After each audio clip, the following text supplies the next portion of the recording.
आज का मुख्य विषय है वह आदिशक्ति कौन है, जिनकी एक पुत्री रमणा शक्ति को राम कहते हैं, जिनके भ्रमणने से पूरा ब्रह्मांड घूमता है, जिनकी कृपा हो जाने पर जीवकोटि के मनुष्यों के भाग्य बदल सकते हैं और ग्रह गोचर बाधाओं से उन्हें मुक्ति मिल सकती है। तो आइए हम उस आदिशक्ति के विषय में जानते हैं कि वह आदिशक्ति हैं कौन। जब पूरे तत्वों का साम्राज्य था, किसी प्रकार की कोई संरचना नहीं थी, केवल परम तत्वों का ही साम्राज्य था, प्रभा धाम में और आभा मंडल में आभासी तत्वों का। तो परम तत्वों से सत तत्व और विभासी तत्व बाहर निकले। सत तत्वों के सामूहिक स्वरूप को प्रकाशात्मा और विभासी तत्वों के सामूहिक स्वरूप को संशय पितकोण कहते हैं। तो प्रकाशात्मा से प्रथम शिवोहम नाम निकला और संशय पितकोण जो सफ़ेद विभासी तत्वों का भंडार जो चेतन तत्व हैं, उनसे अनादि बोधिका शब्द का प्रादुर्भाव हुआ और उसमें से विभासी तत्व का एक शरीर सुंदर रूप नारी का उत्पन्न हुआ, जिन्हें अनादि बोधिका कहते हैं। तो इस प्रकार वह परम नियंता शिव और अनादि बोधिका ही आदि हैं। वह आदि पिता हैं, वह आदि माता है। तो ये दो स्वरूपों ने अपने तात्विक योग से प्रथम उत्पत्ति किसकी किया, उस विषय में हम बता रहे हैं। ब्रह्मांड के बाहरी भाग को पराधाम कहते हैं और मध्य भाग को आभा मंडल कहते हैं। दोनों के बीच में त्रिविध बेढ़ा है, जिसके विषय में विस्तार से आगे बताया जाएगा। हम यहाँ इतना ही बताते हैं कि पृथ्वी ब्रह्मांड के मध्य भाग में है। तो प्रथम अनादि बोधिका और परम नियंता शिव ने एक आकारित प्रधान पुरुष की उत्पत्ति किया, जिन्हें अर्धनारीश्वर शंकर कहते हैं, जिनके कटी भाग पर पृथ्वी है। इसके बाद इन्होंने उनके सहयोगी 5 कलाओं का निर्माण किया। रजोगुणी ब्रह्मा सरस्वती, सतोगुणी विष्णु लक्ष्मी, तमोगुणी रुद्र पार्वती, तिरोभाव कर्मा माँ महेश्वर और अनुग्रह कर्मा शंभु ब्रह्मचारी। ये 5 कलाएँ शंकर के सहयोगी कला हैं, जिन्हें इन्होंने उत्पन्न किया। अर्धनारीश्वर प्रधान पुरुष शंकर के कटी भाग पर पृथ्वी है। पृथ्वी के चारों तरफ 14 निराकार लोक हैं, जिनके अधिपतियों की नियुक्ति किया और नवग्रह जड़ तत्व के खंडों पर भी अधिपतियों की नियुक्ति माता ने किया और अपने अदृश्य हाथ से पृथ्वी पर बीजाणुओं की उत्पत्ति किया और इसके बाद जीवों की उत्पत्ति किया। इस प्रकार सृष्टि में परम नियंता शिव माता अनादि बोधिका ने आभा मंडल में उत्पत्ति का कार्य शुरू किया। तो इन्हें दिशा निर्देश देने के लिए आदि माता अनादि बोधिका ने अपने विभासी तत्व से एक सुंदर स्त्री का प्रादुर्भाव किया, जिन्हें रमणा शक्ति कहते हैं, जो हर समय रमणने के कारण राम कही जाती है। क्योंकि महाशक्ति ब्रह्मांड के सबसे बाहरी भाग पर बैठती हैं, जहाँ से आभा मंडल की दूरी करीब 80 करोड़ किलोमीटर पड़ती है। तो वहाँ से निर्देश आभा मंडल में पहुँचाने के लिए यही शक्ति रमणा शक्ति ही आती जाती हैं। तो विभासी तत्व का शरीर शिव का, अनादि बोधिका का और रमणा शक्ति का है, इसलिए इन्हें पुत्री रूप में माना गया। वैसे तो सारी कलाएँ हैं इनके पुत्र हैं। निर्गुण सगुण पंचदेव पंचदेवी जनक, निराकार 5 कलाओं के साकार 5 कलाओं के जनक ही हैं, लेकिन विभासी तत्व का शरीर होने के कारण ये माता की पुत्री कहलाती हैं। अब हम माता के साथ उनकी पुत्री की वंदना इस प्रकार करते हैं।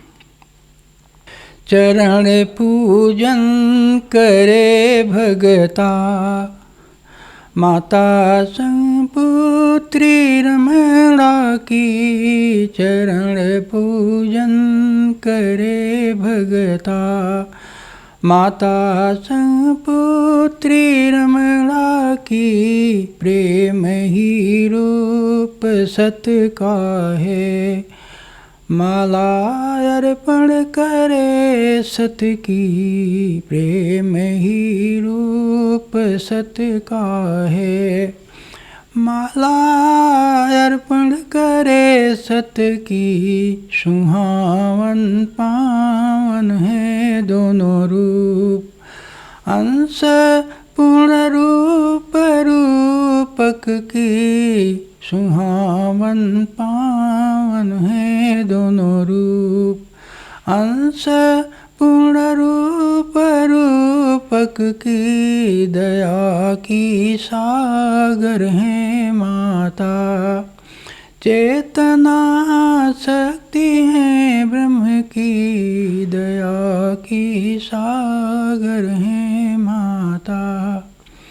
ये महाशक्ति अनंत बोधिका शिव की अद्वितीय शक्ति ब्रह्मांड की चेतना शक्ति है।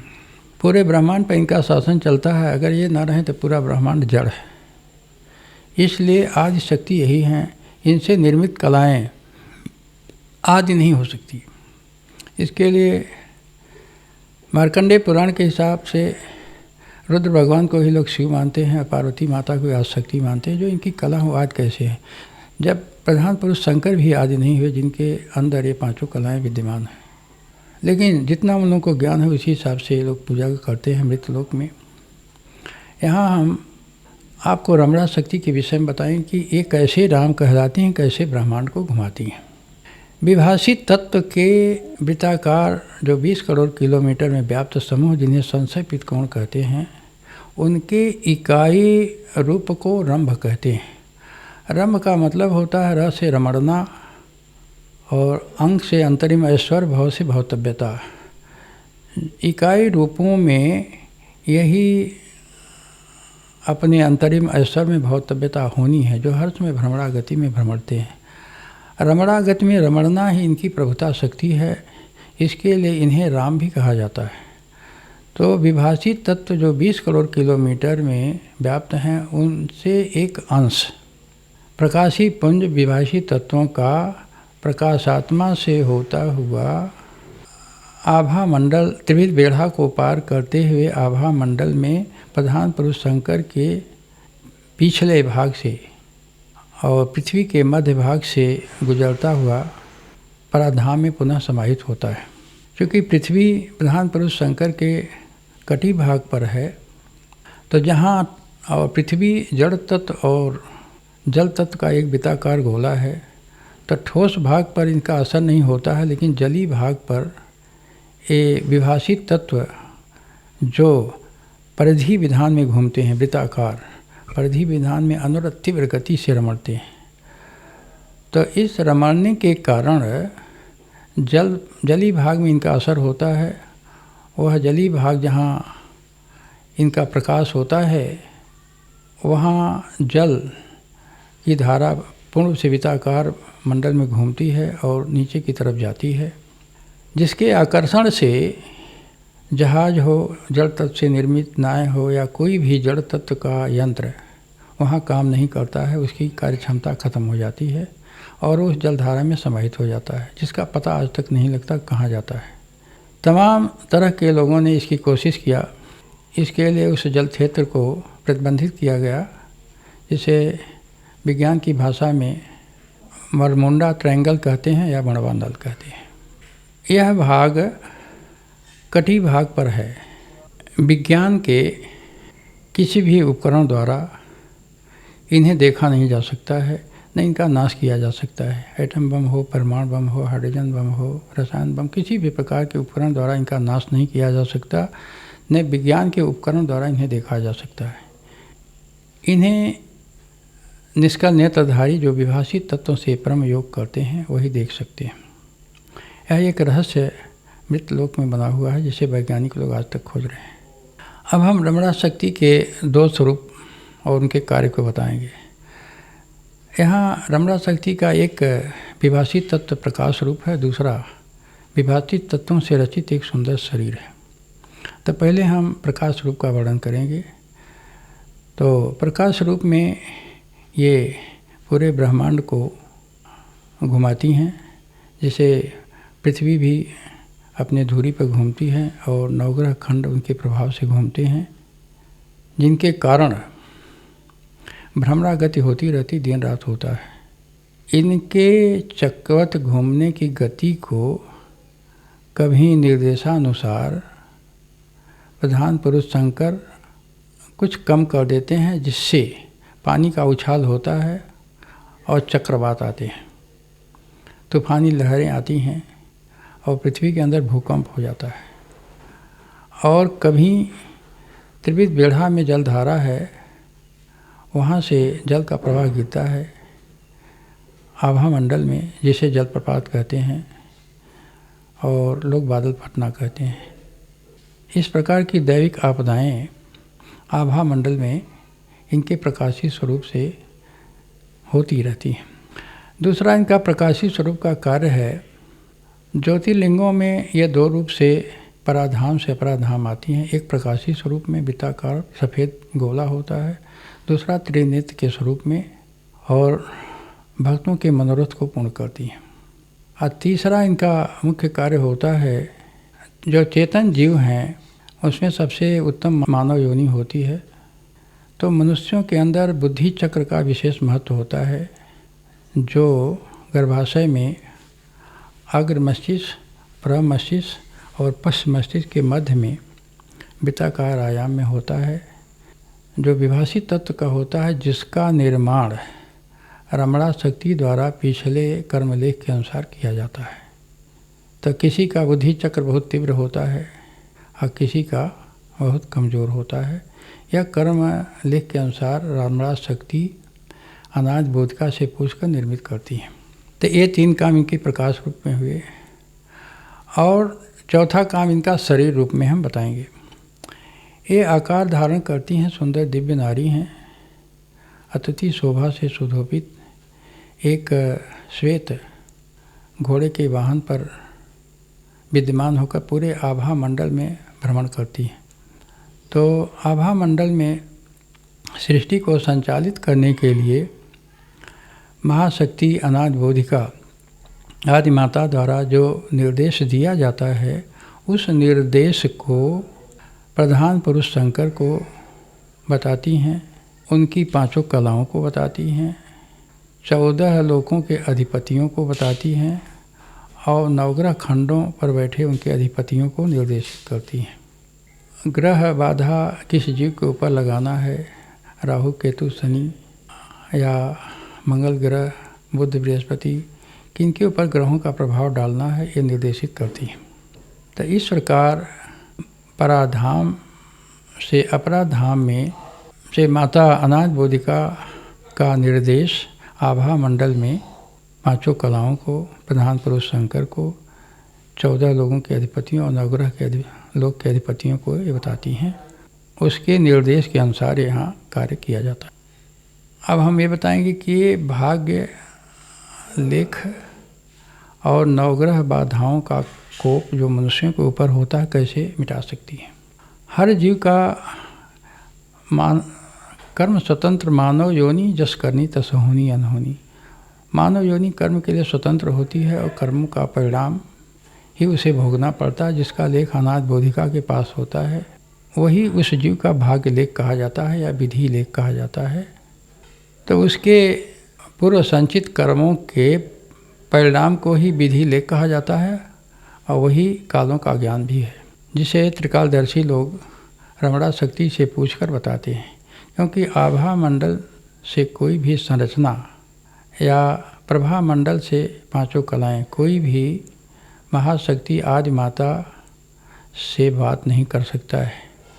उनसे सृष्टि में केवल 4 संरचनाएं ही बात कर पाती हैं। पहला तो शिव, दूसरा इनकी सम्यक शक्ति सुरथी माता, तीसरा सुरथी माता की एक पुत्री द्वंद्वई माता है वो, और चौथा आदि माता अनाज बोधिका की पुत्री रमणा शक्ति। ये 4 लोग ही इनसे बात कर पाते हैं।